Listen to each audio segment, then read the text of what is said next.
I want to show you a video from a gentleman. It's going to be a few minutes long. He gives you 3 reasons why you want Donald Trump to live and not pass away while in office.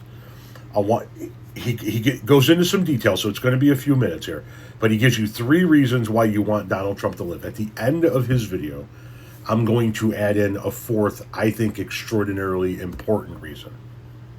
We really need to keep Donald Trump alive. I'm not being hyperbolic. I'm not joking here. We need this man to survive. The president just survived his 3rd assassination attempt that we know of. And it's reminded me that right now would be a terrible time to lose Donald Trump. Now, if you're familiar with my content, you know that I am not a fan of Donald Trump. You also know that I am not a fan of policing how people choose to do political protest. But something very interesting is happening on the American right, and we need to be paying closer attention to it.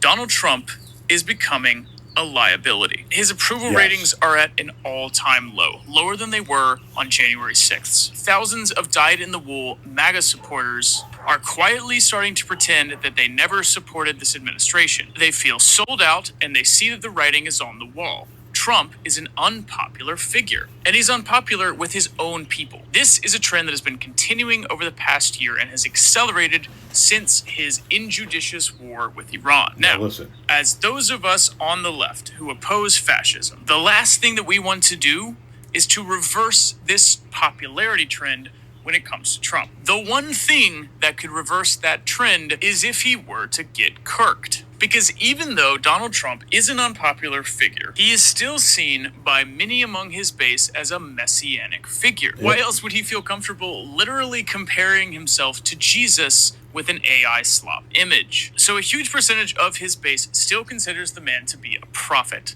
and prophets only get stronger when they die. The last thing that we need in the United States is for Donald Trump, the pedo-in-chief, to become a martyr. If we allow them to do to Trump what they did with Charlie Kirk, reifying a morally repugnant figure and turning them into a kind of untouchable martyred figure, then his movement will survive instead of fracturing and will cement around the legacy of this man. And his legacy gets to be whatever they think it is. The second reason we don't want this to happen is that this is going to be hard for some of you to believe, but the people behind Trump are way worse than him. Like I said, Trump is a liability for these people right now. They were happy to hitch their carts to his horse when it meant getting them political power, tax breaks, lucrative government contracts. But all of that is jeopardized right now because the person without whom any of that would have been possible is now the greatest threat to all of that goodness. Trump's malignant narcissism, his volatility, the very things that allowed him to be propelled to the heights of power in the United States, didn't just get turned off when he was once again handed the wheel to the ship of state. They continue to be his most defining attributes. To this day. And that means he's really hard to work with because frankly, he's kind of hard to control.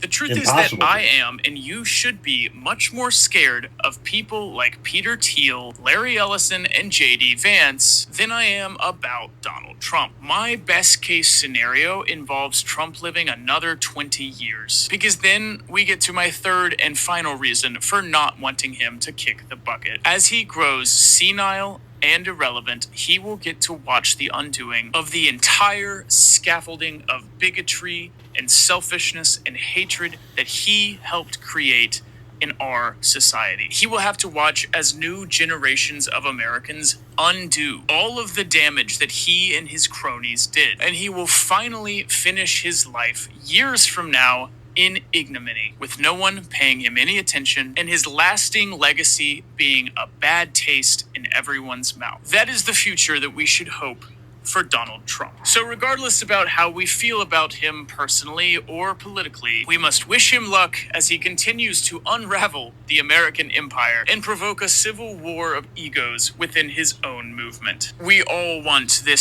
senile old dotard to pay for his crimes, but the best way to make a malignant narcissist do that is to let him slide into witless irrelevance, while the rest of us move on with our lives and build a world worth living in. Okay, all of that was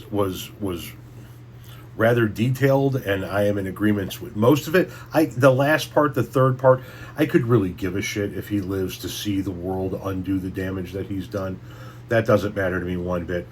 Worrying about the people behind him, I think, is a legitimate concern.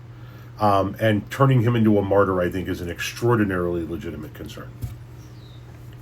Here's another reason why you should want Donald Trump to live. And let me just preface this part by saying, I think he's going to pass away before he leaves office. Given the things that I dealt with my father and his health in the last few years of his life, and given what I see in comparison to what is going on with Donald Trump, I don't know that he's going to live out his entire term in office. Having said that, another reason why you might want Donald Trump to live would be as follows.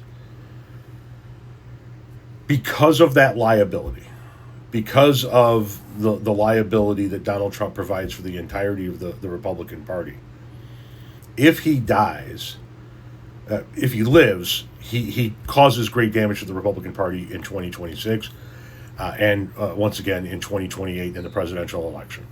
Tremendous damage to the Republican Party, because the Republican Party cannot turn its back on Donald Trump as long as he's alive and in office. So they got to keep pretending like they like this guy.